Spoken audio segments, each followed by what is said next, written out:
What's up, Ionics, and welcome back to a new Ionic tutorial. Today we will talk about caching your API requests. In the past I've used a package for this. The package still exists, but it wasn't updated in like the last 2 or 3 years, so I don't really feel comfortable about using a package where I haven't seen any changes in the last 2 years. So we will just implement it ourselves with Capacitor and Angular. And actually it will be pretty easy. All the code for this tutorial, link below the video. And of course, if you're not yet a member of my Ionic Academy, go check it out. IonicAcademy.com, the place to learn everything Ionic. So let's dive into our Ionic API caching tutorial today.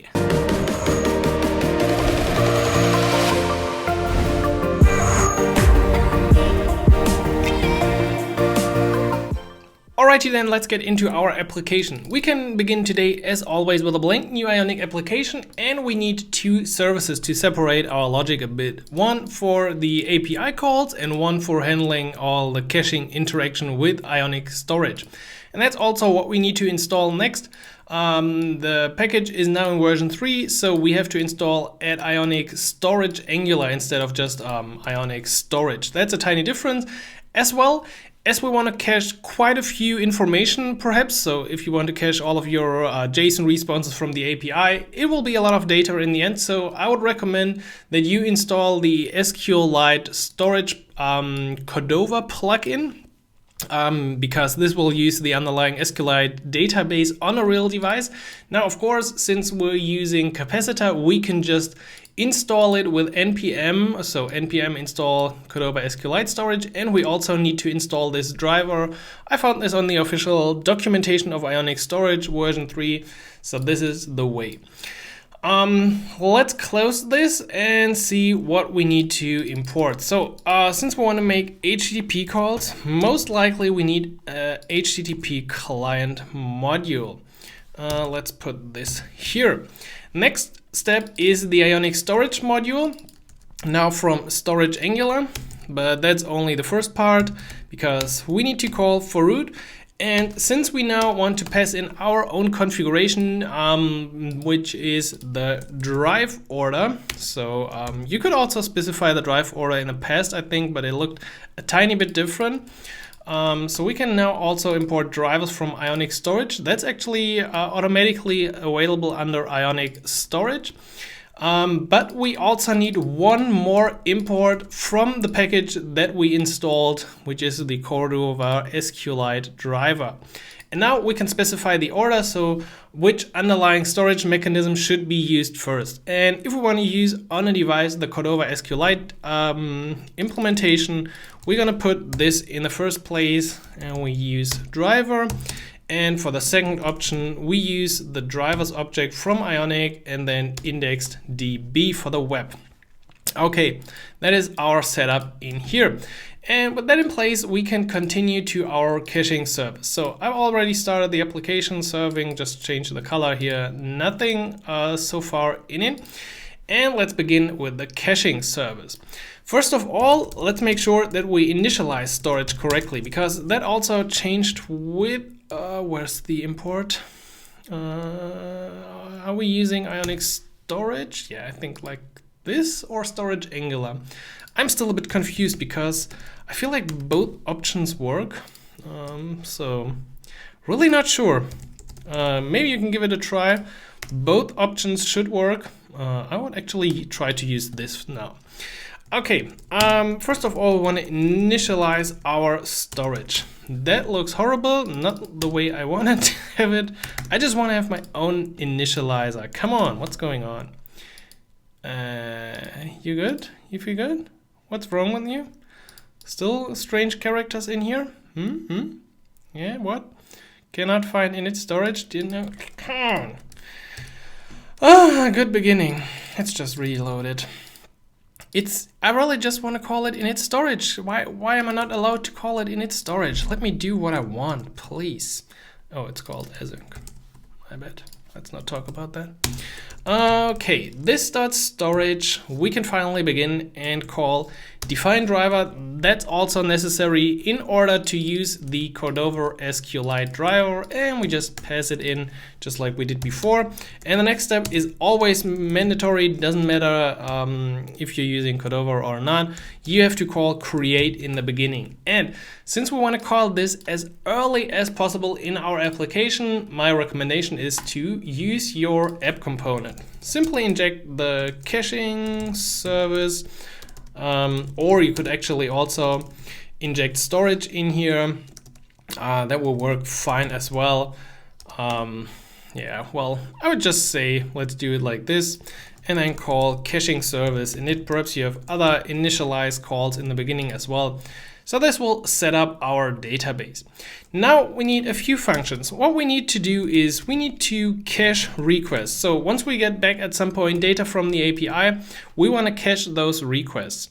And we can store the data under a specific key. So it's a key value pair that we're going to save. And for the key, we will just use the URL. Since I found this, I don't know, a bit strange, I also added a cache key in front, because then it becomes a lot easier to identify which are actually the keys we added. So let's just call this my cache or something like this, give it some unique characters. And while we're up here, let's also define a time to live for our data for testing. I don't know, let's say 10 seconds. That will be great. Hopefully I can remember this setting later. Okay, when we want to cache a request, we need to first of all calculate until when this will be valid. If you don't want this kind of validation, you could just skip that part, but you could really make this super easy. Just call get time. This will give you the current time in milliseconds, and then simply add your time to live times 1000, and then you got the time until your URL should be valid. Next step is to change your URL a tiny bit, and we just want to append our key. Could we do this? Whenever I got the finished solution, I'm starting to think if we could do something different. I'm pretty sure you could just add this in front of the URL, but this will work as well. We just make a new string from our cache key and then the URL. So in the end, it will be something like my cache key and then HTTPS, whatever the URL inside our storage. Hopefully, that's the plan. And once you got the valid until and the URL, really the only thing you need to do is call this.storage set for our URL, which has now this custom part in front of it, and then the data valid until and URL. If you just want to use the same name, you can just what I want to explain. So it could look like this, but that's horrible. It looks ugly, and you can just do this. It means exactly the same. So if you're confused about this syntax, okay, we're now able to cache our data. No. We're now able to cache our data, and we should implement some functions to actually get the cached request or get cached. And we could call it get cached data as well, simply by a URL. Once again, we need to get the current time so we can compare the entries. We need to create our custom URL just like we did before. And then we need to get the stored value. So perhaps we've stored something, perhaps not. Nobody knows at this point, but we can just call get on our URL. And then we need a bit of additional logic, because if we don't have stored value, well, in that case, we can't really return any cache data. In that case, we can just return null.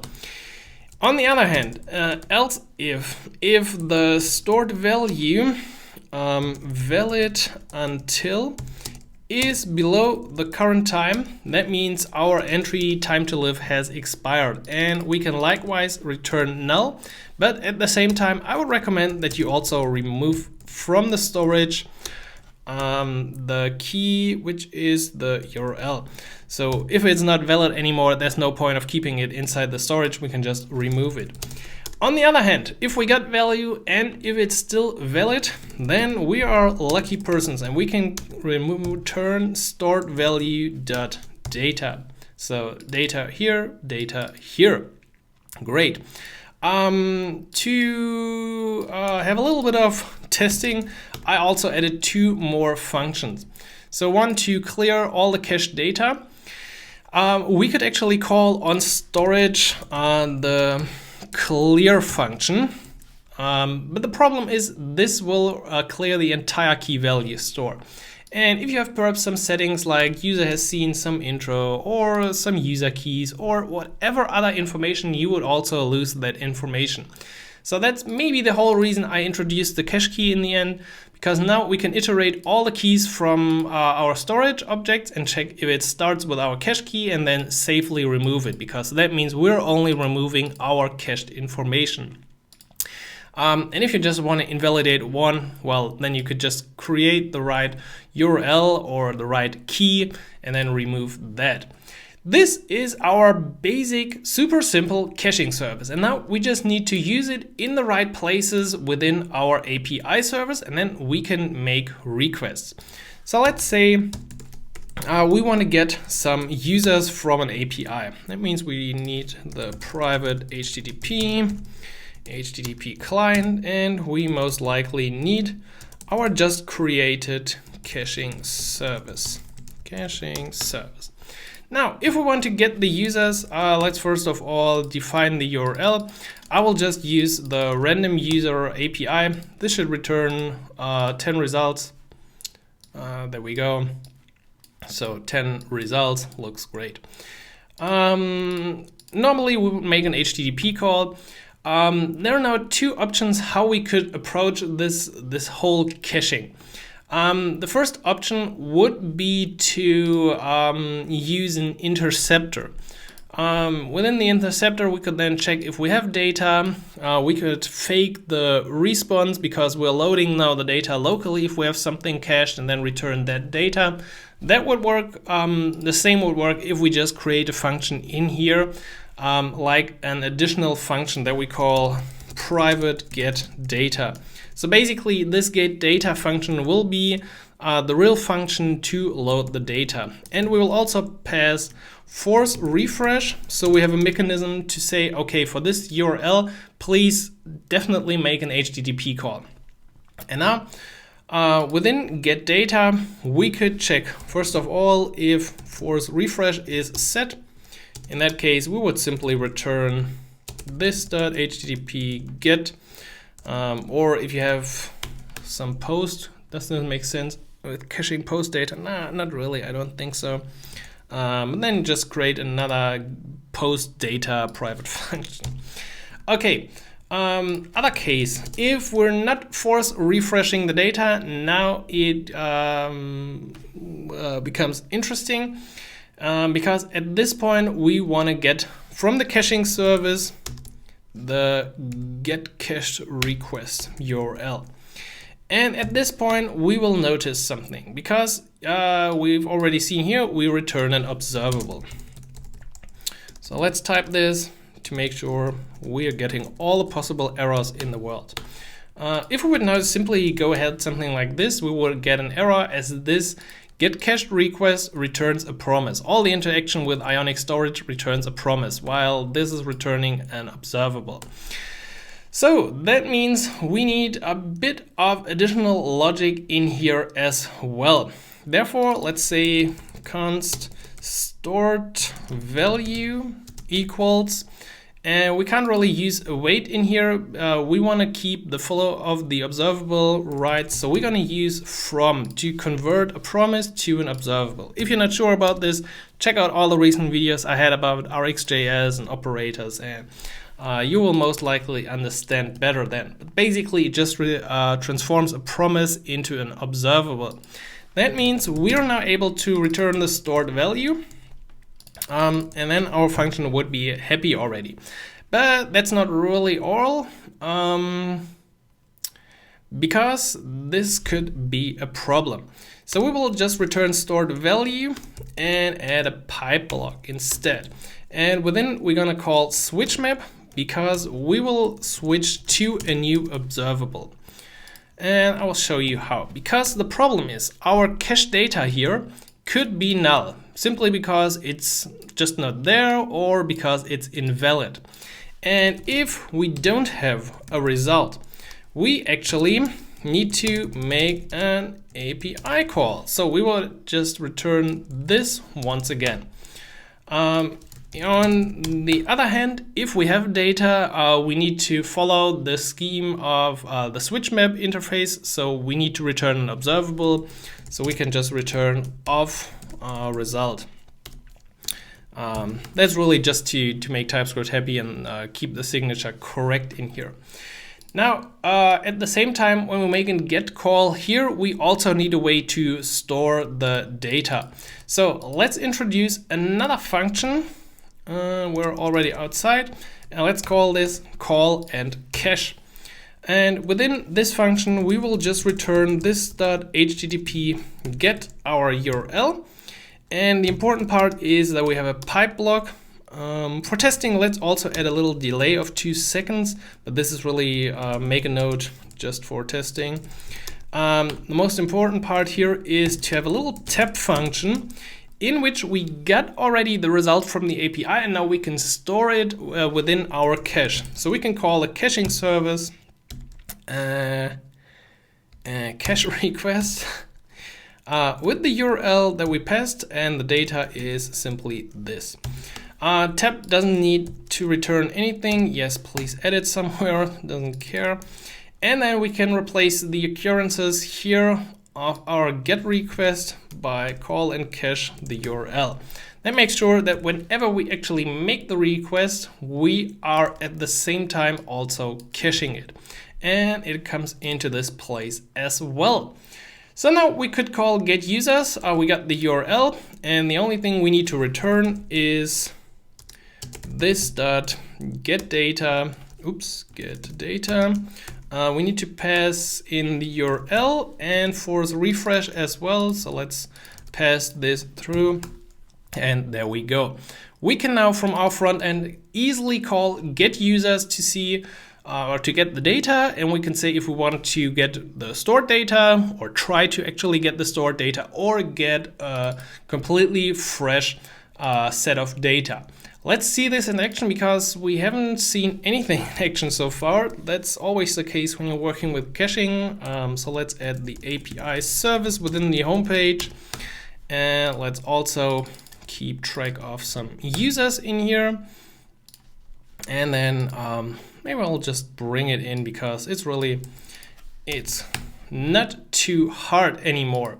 We're gonna need the loading controller as well. Private, no, there, yes. The loading controller to show a little loading. You can leave this out if you want to. And then the refresh of this function depends on the Ionic, what's it called? The refresher, right? So we're gonna add this pull to refresh. On pull to refresh, we will do the real refresh. If you just call it without any event, we will set refresh to false. And then it's really just calling get users with your refresh value, and you will get all the values you need. In the finalize block, I added the event target complete for the Ionic refresher and dismissing the loading. And here we are getting our cool little users. Since we're here, let's quickly also add our clear cache function. We haven't added the cache, yeah. Now we haven't used it in here, that's right. Caching service. Why didn't I name it caching service? Too late, Simon, too late. All right, let's see how we can display the content. We need our Ion refresher, which calls our refresh users. That's just the standard implementation of the refresher. Do we really need the slot fixed? I don't know. I actually really don't know if we need it. Maybe you can tell me. And then a button to quickly clear our cache.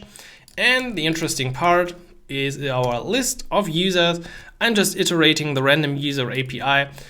You can look it out, inspect it. It really looks like this. You can trust me, but maybe we also need a button to actually load this.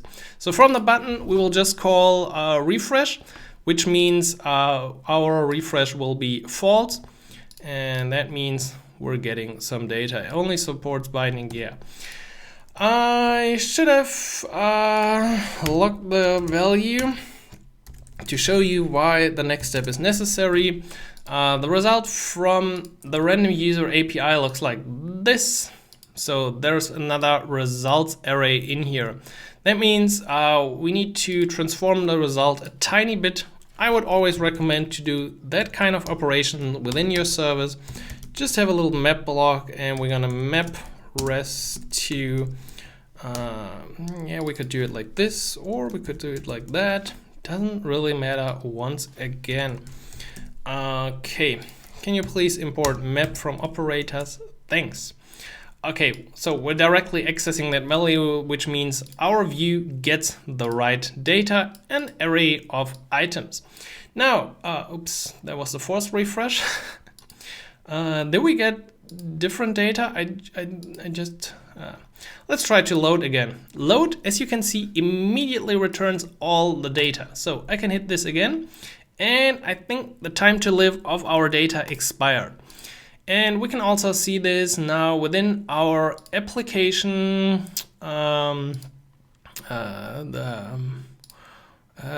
Where's my, there's Ionic storage, Ionic.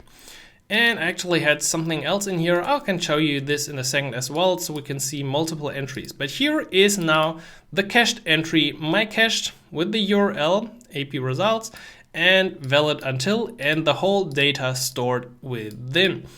We can also check out the network tab. Let's make a new request that makes a request to API results. And if we now hit load users again, yeah, we're loading the images again, but we're not loading this again. So I could now also go offline and load the users. All the images would be gone. Quick hint, we might have a cool video on this in next week. But for now, we can see that we still got the information in here. That's pretty cool. Why do we actually still have the information in here? Shouldn't this throw an error? Okay, we're just not replacing the data. Yeah, okay, I see. That makes sense. But still, if you want to improve this a bit more, and if we want to see a little second case, let's quickly do this. So let's say we have another API, which is the Chuck Norris API. I just want to show you that the functions we implemented, the get data and call and cache, could now be reused in all the places. So if you come up with new API routes, just create the URL correctly and pass this to get data plus the force refresh. And that's all. Then you go back to your view, go back to your home page, and implement everything like before. Let's say joke null in the beginning. Then we have a function to load a Chuck joke, which just calls our API, just like that function would make a standard HTTP call. And within our view, we could now add a quick card to get this. And let's see the value of load Chuck joke with false and true for the refresh flag in action. The problem is I can't reload this in offline mode. If I could reload this in offline mode, then I could show you that even the data would exist after a refresh. That would work on a device. So now we got this, we got a joke, hopefully, there's our joke. When I press load joke, it will take the cached version of the joke until our time to live has expired. I think it was 10 seconds. There we go, 10 seconds pass and there's a new, and again, we could make this all the time. Also, we could still force to make a new request with our flag, which would reload the data and replace the entry within our Ionic storage. And now we will have two entries for both of the URLs that we used. Now, one last thing. In my example that I prepared, I actually also added to the API service the network plugin. Now, you could do this as well, like I said before, within a interceptor and return a custom API, a custom HTTP event instead. You could also just listen to the events from network. And let's say you're initially connected, then you're listening to the network status change, and on change, you would do it like this. And since we have only one real place where all the requests come together, we could now easily implement some kind of logic in here. So if we're not connected, at this point, we could perform our logic. For example, we could now simply call our cache service and try to return the cache data instead of anything else, because at that point we don't care about force refresh or any other flag. We're not connected. The only thing we can try is to use our local data if it exists. If it doesn't exist, well, then there's nothing we can show. So for testing, let's quickly inject the toast controller so we can actually display something. Toast controller, yeah, that looks cool. Toast controller,